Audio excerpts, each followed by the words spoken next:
Hello hi सभी लोगों को। तो आज हम पढ़ने वाले हैं एक बहुत ही ज्यादा दिलचस्प अध्याय 2 विज्ञान का, जो कि है अम्ल क्षारक एवं लवण। अम्ल क्षारक एवं लवण क्या है और ये हमारे दैनिक जिंदगी में किस तरह से काम आता है, हम इन सब के बारे में पढ़ेंगे। तो फटाफट से वक्त जाया नहीं करते और बिल्कुल आगे बढ़ते हैं। आप क्या सुझाव देंगे यदि परिवार में कोई व्यक्ति अधिक खाने के बाद अम्लता की समस्या से पीड़ित है, तो आप निम्न में से कौन सा उपाय सुझाएंगे? नींबू का रस, सिरका या बेकिंग सोडा का विलयन? अभी कभी कभी क्या होता है, हमारे घर में बहुत ही ज्यादा स्वादिष्ट आहार बनता है तो हम ज्यादा खा लेते हैं, और ज्यादा खाने के बाद हमारे को पेट में थोड़ी सी समस्या होने लगती है, थोड़ा दर्द या फिर थोड़ा सा अजीब सा लगने लगता है। उसको हम कहते हैं अम्लता।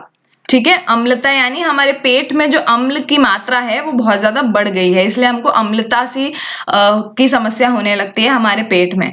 तो उसका उपाय क्या होगा? क्या नींबू का रस होगा, सिरका होगा या बेकिंग सोडा का घोल या विलयन होगा? हमको ये पता होना चाहिए कि नींबू का रस जो है वो अपने आप में एक अम्ल है, सिरका भी एक अम्ल है और नींबू का रस भी एक अम्ल है। तो हम क्या देंगे? बेकिंग सोडा का घोल या विलयन, क्योंकि बेकिंग सोडा जो है वो होता है एक क्षार। ठीक है, वो होता है एक क्षार, और क्षार और अम्ल मिलाकर एक दूसरे को काट देते हैं।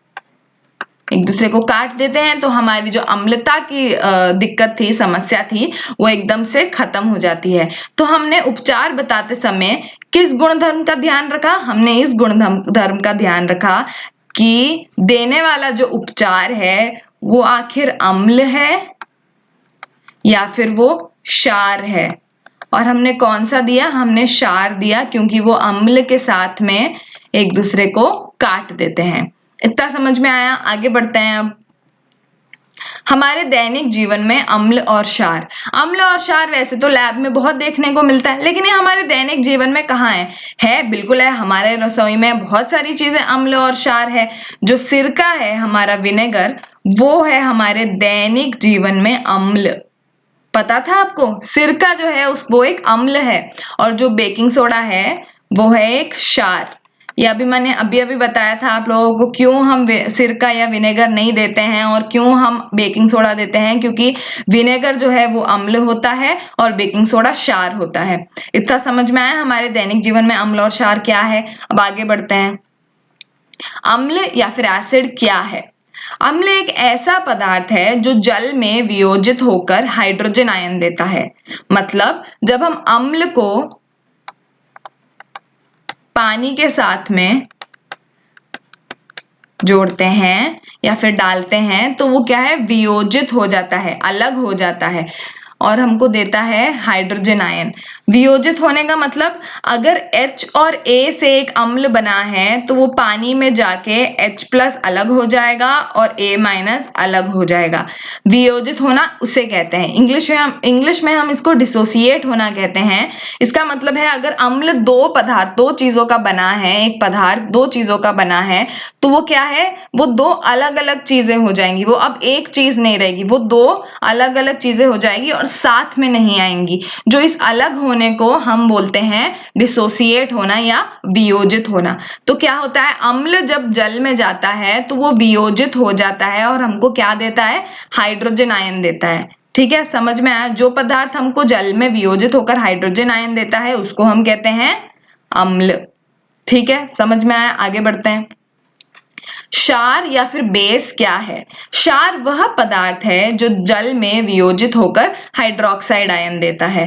अम्ल क्या था? जल में वियोजित होकर हमको हाइड्रोजन आयन देता था, और क्षार हमको जल में वियोजित होकर हाइड्रोक्साइड आयन देता है। यानी कि जब हम क्षार को पानी में मिलाते हैं तो हमको मिलता है हाइड्रोक्साइड आयन। मतलब अगर क्षार MOH का बना है तो हम उसको पानी में डालेंगे तो हमको वो वियोजित होकर देगा M+ और OH-। और कोई भी पदार्थ अगर जल में वियोजित होकर हमको OH- या फिर हाइड्रोक्साइड आयन दे तो उसको हम कहते हैं क्षार। ठीक है, समझ में आया? क्षार और अम्ल क्या है? क्षार जो है वो पानी में वियोजित होकर हमको हाइड्रोक्साइड आयन देता है, और अम्ल जो है वो पानी में वियोजित या फिर जल में वियोजित होकर हमको हाइड्रोजन आयन देता है। समझ में? आगे बढ़ते हैं अब। लिटमस परीक्षण या फिर लिटमस टेस्ट। अब मैं बताती हूँ कि लिटमस टेस्ट क्यों चाहिए। लिटमस टेस्ट इसलिए चाहिए क्योंकि अक्सर क्या होता है, क्षार या फिर अम्ल का जो घोल है या विलयन है वो काफी ज्यादा घातक होता है और दिखने में भी बिल्कुल एक जैसा लगता है, बिल्कुल पानी जैसा लगता है। तो हम कैसे पता लगाएंगे कि कौन सा क्षार है और कौन सा अम्ल है? पी तो नहीं सकते, ये हमारे शरीर के लिए बहुत ही ज्यादा हानिकारक है, और हम हाथ भी नहीं डाल सकते क्योंकि ये हमारी त्वचा के लिए भी बहुत ज्यादा घातक है। तो कैसे पता करते हैं? तो उसके लिए हम इस्तेमाल करते हैं एक संकेतक का, वो संकेतक है लिटमस। और इस पूरे के पूरे जो जर्नी है, जो हमारा सफर है पता लगाने का कि आखिर ये गोल अम्ल है या फिर क्षारक है, उस परीक्षण को हम बोलते हैं लिटमस परीक्षण या फिर लिटमस टेस्ट। आगे देखते हैं। लिटमस एक संकेतक है जो हमें घोल या फिर विलयन में अम्ल और क्षार की उपस्थिति का पता लगाने में मदद करता है। समझ में आया? मदद करता है। अब कैसे मदद करता है वो भी देखते हैं। अम्ल नीले लिटमस के घोल या विलयन को लाल कर देता है, जबकि क्षार लाल लिटमस के घोल को नीले रंग में बदल देता है। मतलब अगर हम अम्ल के साथ में नीला लिटमस डाल दे तो वो क्या बना देगा? वो उसको लाल लिटमस बना देगा। ठीक है।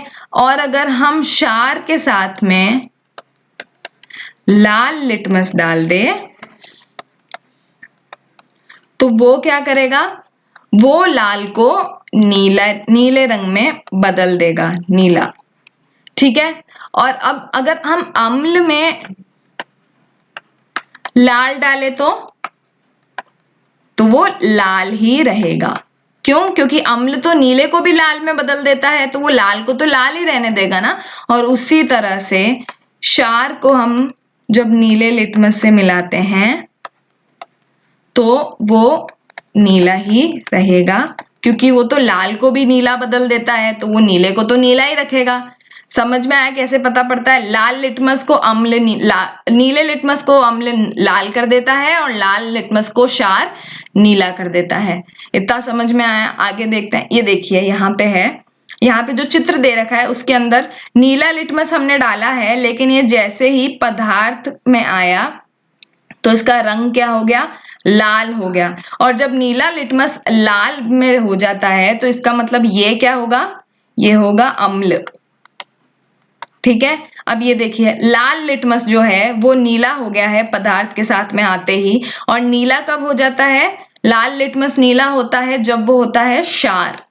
तो ये है हमारा क्षार। ठीक है। ये देखिए, नीला लिटमस अब नीला ही रह गया। क्यों? नीला लिटमस नीला कब रह जाता है? जब क्षार होता है। तो ये पदार्थ होगा क्षार। और उसी तरह से लाल लिटमस लाल रह गया, तो ये पदार्थ होगा, क्या होगा? अम्ल। क्यों? क्योंकि अम्ल लाल लिटमस को लाल ही रहने देता है। समझ में आया लिटमस टेस्ट कैसे होता है, हमको कैसे पता पड़ता है कि कौन सा अम्ल है और कौन सा क्षार है? आगे बढ़े फिर। विभिन्न प्राकृतिक संकेतक। अभी जो संकेतक हैं, हमारे पास में दो तरह के संकेतक होते हैं। एक होता है रासायनिक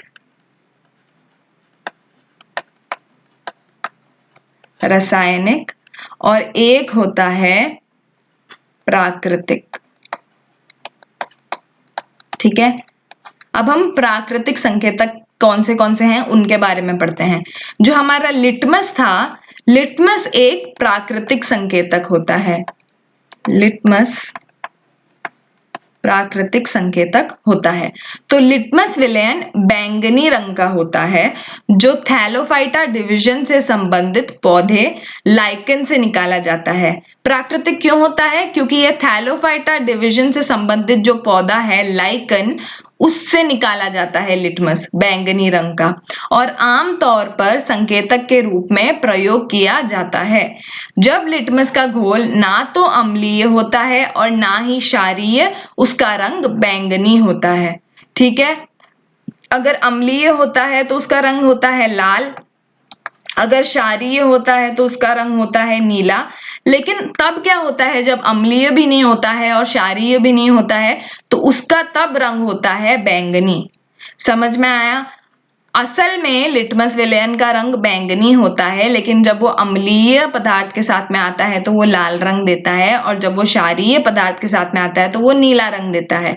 बैंगनी रंग कैसे होता है? जो थैलोफाइटा डिवीजन से संबंधित पौधा लाइकन है, हम उससे जब निकालते हैं तो उसकी प्राकृतिक जो उसका रंग होता है वो बैंगनी ही होता है।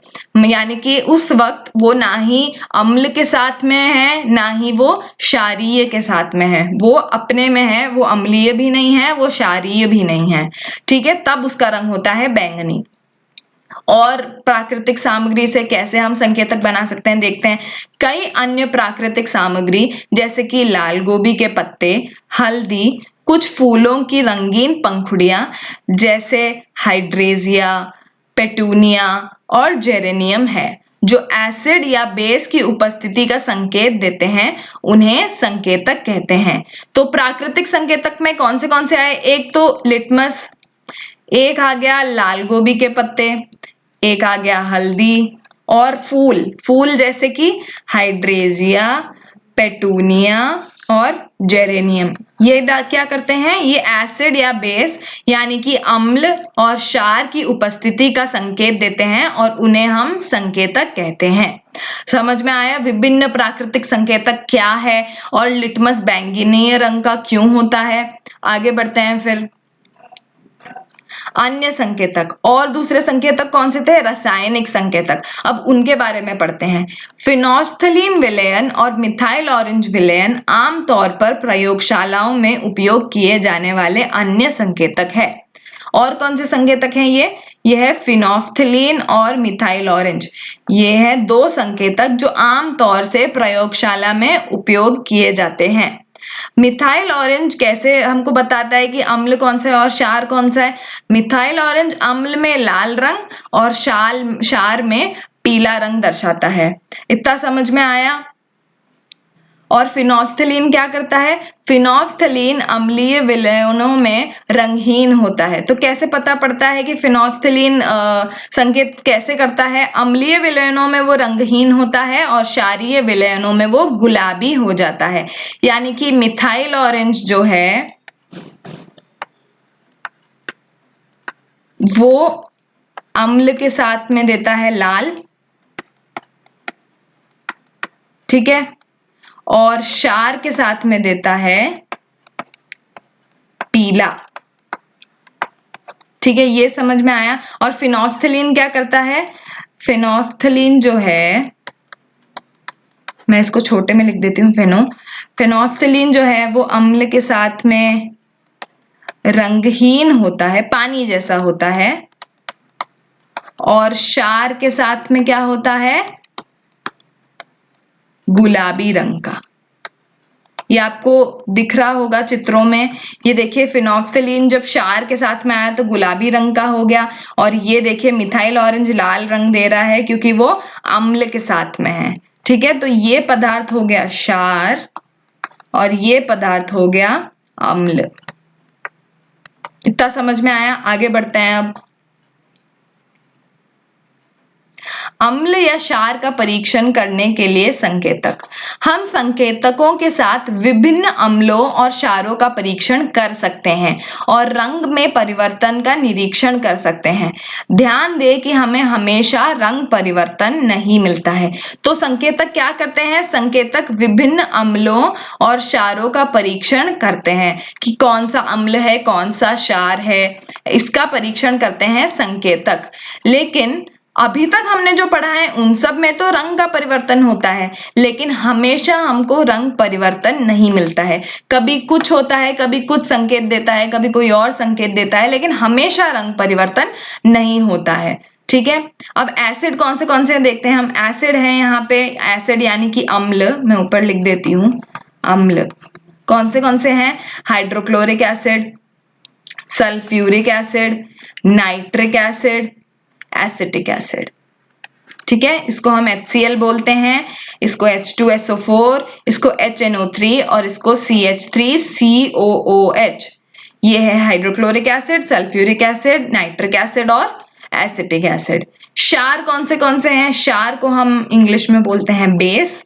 वो कौन से हैं? Sodium hydroxide NaOH, calcium hydroxide CaOH2, potassium hydroxide KOH, magnesium hydroxide MgOH2 और अमोनियम हाइड्रोक्साइड। ठीक है, इन सब में आप देखेंगे तो ये अगर पानी के साथ में आएगा तो वियोजित होकर H+ और Cl- देगा, ये वियोजित होकर 2H+ और SO4 देगा, ये वियोजित होकर H+ और NO3 देगा, ये वियोजित होकर CH3COO और H+ देगा। और उसी तरह से और अम्ल में तो क्योंकि पानी में वियोजित होकर H+ देता है, और बेस में यानी कि क्षार में वियोजित होकर Na और OH- यानी कि हाइड्रोक्साइड आयन देगा। यहाँ पे भी Ca और OH, K और OH और Mg और OH, यहाँ पे भी NH4 और OH, यहाँ पे हर जगह पे OH- निकल रहा है क्षार से, और अम्ल से निकल रहा है H+। संकेतक कौन से हैं हमने पढ़े हैं अभी तक? लाल लिटमस, नीला लिटमस, फिनोल्फ्थलीन और मिथाइल ऑरेंज। लाल लिटमस क्या? ये क्षार में मिलता है तो नीला हो जाता है, नीला लिटमस अम्ल में मिलता है तो लाल हो जाता है, फिनोल्फ्थलीन जो है वो अम्ल में रंगहीन होता है और क्षार में गुलाबी रंग देता है, मिथाइल जो है वो अम्ल में लाल रंग देता है और क्षार में पीला रंग देता है। आगे बढ़ते हैं, समझ में आ गया ये? अम्ल या क्षार का परीक्षण करने के लिए संकेतक। देखिए ये अभी हमने पढ़ा, ब्लू लिटमस क्या करता है? जो नीला लिटमस है वो अम्ल में लाल रंग देता है और क्षार में नीला ही रहता है। उसी तरह से जो लाल लिटमस है वो अम्ल में लाल ही रहता है और क्षार में नीला हो जाता है। ठीक है, और यहाँ पे मिथाइल ऑरेंज जो है वो अम्ल में लाल रंग देता है और क्षार में पीला, और फिनोल्फ्थलीन जो है हमारा अंतिम वाला वो अम्ल में कोई रंग नहीं देता, रंगहीन होता है, पानी जैसा होता है, और जो क्षार है उसमें वो हो जाता है लाल या फिर गुलाबी रंग का। ठीक है, इतना समझ में आया? अब आगे बढ़ते हैं। ग्राण संकेतक, जैसे मैंने पहले बताया था, जरूरी नहीं कि हर बार हमको रंग परिवर्तन ही मिले संकेतकों से। तो ये ग्राण संकेतक क्या है? ये हमको बताते हैं कि कौन सा अम्ल है या कौन सा क्षार है गंध परिवर्तन से। गंध में अगर कोई आपको दिखता है कि कहीं पे कोई बदलाव आया है तो उसको हम गंध संकेतक कहते हैं, और उस बदलाव से हमको पता पड़ता है कि कौन सा अम्ल है और कौन सा क्षार है। तो देखते हैं क्या है। हम गंध से भी अम्ल और क्षार का पता लगा सकते हैं। वे पदार्थ जिनकी गंध अम्लीय और क्षारीय माध्यमों से बदल जाती है ग्राण संकेतक कहलाती है। उदाहरण क्या है? प्याज, वैनिला अर्क और लौंग। तो मतलब जो गंध बदलता है अम्लीय या क्षारीय माध्यमों में और हमको संकेत करता है कि कौन सा अम्लीय है और कौन सा क्षारीय है, उसको हम ग्राण संकेतक कहते हैं। उदाहरण कौन से हैं? प्याज हो गया, वैनिला अर्क हो गया और लौंग हो गया। अब बताते हैं प्याज कैसे बताता है कौन सा अम्लीय है और कौन सा क्षारीय है। प्याज जो है क्षारीय माध्यम में अपनी गंध खो देता है, लेकिन अम्लीय या फिर एसिड में अपनी गंध बरकरार रखता है। ठीक है, जो प्याज है वो क्या है? क्षारीय माध्यम में अपनी गंध खो देता है और एसिड में अपनी गंध बरकरार रखता है। तो अगर आपके सामने दो चीजें हैं, एक अम्ल है और एक क्षार है, और आपको पता करना है कौन सा अम्ल और कौन सा क्षार है, आप एक एक प्याज डाल दीजिए। अगर प्याज की गंध बरकरार है तो वो अम्ल है, और अगर प्याज की गंध खो गई है तो वो क्षार है। उसी तरह से अम्लीय घोल में वैनिला अर्क की सुखद गंध, जो मीठी मीठी खुशबू होती है उसकी, वो रहती है, लेकिन क्षारीय माध्यम में गंध नष्ट हो जाती है। तो आप वैनिला अर्क या फिर प्याज से भी क्षारीय और अम्लीय माध्यमों का संकेतक कर सकते हैं। ठीक है, इतना समझ में आया कि किस तरह से प्याज और वैनिला अर्क भी बताते हैं। प्याज क्षारीय माध्यम में गंध खो देता है, वैनिला अर्क भी क्षारीय माध्यम में अपनी सुखद गंध खो देता है, और जो एसिड में है प्याज अपनी गंध बरकरार रखता है और वैनिला अर्क भी अम्लीय माध्यमों में अपनी गंध बरकरार रखता है। ठीक है, आगे बढ़ते हैं अब। प्रश्न 1, आपको 3 परख नलियां प्रदान की गई है, उनमें से एक में आसुत जल, आसुत यानी कि डिस्टिल्ड, उसको हम इंग्लिश में बोलते हैं डिस्टिल्ड, बिल्कुल साफ शुद्ध जल होता है, और अन्य 2 में क्रमशः एक अम्लीय घोल और एक क्षारीय घोल होता है। यदि आपको केवल लाल लिटमस पेपर दिया गया है तो आप प्रत्येक परख नली की सामग्री को कैसे पहचानेंगे देखते हैं। मान लीजिए हमारे पास में है 3 विलयन, ठीक है, हमको नहीं पता इनमें से कौन सा क्या है। हम क्या करेंगे, इन तीनों में लाल लिटमस पेपर डाल देंगे। तो लाल लिटमस तीनों में हमने डाल दिया, ठीक है। अब इन तीनों में लाल डालेंगे तो इनमें से एक तो हमारे पास में क्षार है ना, तो जो क्षार वाला है वो क्या करता है, लाल लिटमस को, वो लाल लिटमस को बदल देगा नीले में। अब जो भी हमारा जो भी हमारा माध्यम है, उसने जो भी हमारा विलयन है जिसने लाल लिटमस को नीले में कर दिया, ये तो हमको अब समझ में आ गया ये क्या होगा, क्षार। ये तो पक्का क्षार है क्योंकि सिर्फ क्षार ही बदल सकता है लाल लिटमस को नीले में, और बाकी जो 2 हैं वो हमको फिर से लाल देंगे क्योंकि एक तो है हमारा अम्ल और एक है हमारा आसुत जल, और दोनों कोई भी बदलाव नहीं लाते हैं लिटमस पेपर में। अब हमको कैसे पता पड़ेगा कि कौन सा अम्ल है और कौन सा क्षार है, तो उसके लिए हम क्या करेंगे, बी जो है उसको इन दोनों में मिला देंगे। अब हम देखेंगे ए और बी और सी का परीक्षण, ठीक है। अब क्या करेंगे, हम ए और बी में फिर से लाल लिटमस डालेंगे, और अब अगर उसका रंग बदलता है, इसमें मान लीजिए रंग बदल गया, ठीक है, रंग बदलता है, तो उसका मतलब यह है कि जो ए था वो था हमारा अम्ल। तो क्या हुआ, अम्ल ने क्षार के साथ में अपने जो भी रिएक्शन थे वो करे और उसको कुछ और बना दिया, उसने दोनों को काट दिया। तो अब जब हम लाल लिटमस डालेंगे तो ये तो अम्ल है नहीं, ये पूरा का पूरा सोल्यूशन तो अम्ल है नहीं, तो उसका मतलब ये है कि ये ना अम्ल है ना क्षार है, क्योंकि ये ना ही नीला रंग दे रहा है ना ही लाल रंग दे रहा है। और ऐसा कब होता है, जब अम्ल और क्षार दोनों ही अपने साथ में जुड़ जाते हैं एक दूसरे के साथ में, ठीक है। तो ये इसका मतलब हो गया, ये भी हमारा हो गया अम्ल। अब देखते हैं बी और सी के साथ में क्या होता है। बी और सी के साथ में फिर से हम लाल लिटमस पेपर डालेंगे, इसके साथ में जब हम लाल डालेंगे तो हमको फिर से मिलेगा लाल। क्यों, क्योंकि सी जो है वो है हमारा आसुत जल, और आसुत जल क्या है, वो कोई रंग परिवर्तन नहीं दिखाता है, वो चाहे क्षारीय माध्यम में के साथ हो या अम्लीय माध्यम के साथ हो, इसीलिए सी जो है वो हमको लाल ही दिखाएगा। इससे हमको समझ में आया कि जो ए था वो था अम्ल, जो बी था वो था क्षार, और जो सी था वो था हमारा आसुत जल। समझ में आया कैसे करा हमने। सबसे पहले लाल लिटमस पेपर को डाला, तीनों में जो नीला कर दे वो हो गया क्षार। उसके बाद में हमने बी वाला जो माध्यम है उसको ए और सी के साथ में मिलाया। जो सोल्यूशन, जो हमारा विलयन ए और बी या फिर बी और सी में से दोनों का जो विलयन है उसमें से जो भी रंग परिवर्तन दिखाए, उसका मतलब है कि बी के अलावा जो भी चीज उस विलयन में है वो हो जाएगा अम्ल। इस यहाँ पे हमने जैसे लिया है ए हो जाएगा अम्ल, क्योंकि ए और बी का जो विलयन साथ मिलकर बनाता है वो लाल लिटमस को बदल रहा है, और जो विलयन हमारे को कोई भी रंग बदलाव नहीं देगा बी के साथ में, उसको हम बोलेंगे आसुत जल, क्योंकि आसुत जल कोई रंग परिवर्तन नहीं दिखाता है। मैं उम्मीद करती हूँ ये प्रश्न भी आपको समझ में आ गया होगा। इस सेशन के लिए इतना ही, हम आगे और देखेंगे बहुत सारी दिलचस्प चीजें। तो आप पढ़ते रहिए हमारे साथ में और स्टडी रूम के साथ में जुड़े रहिए। धन्यवाद।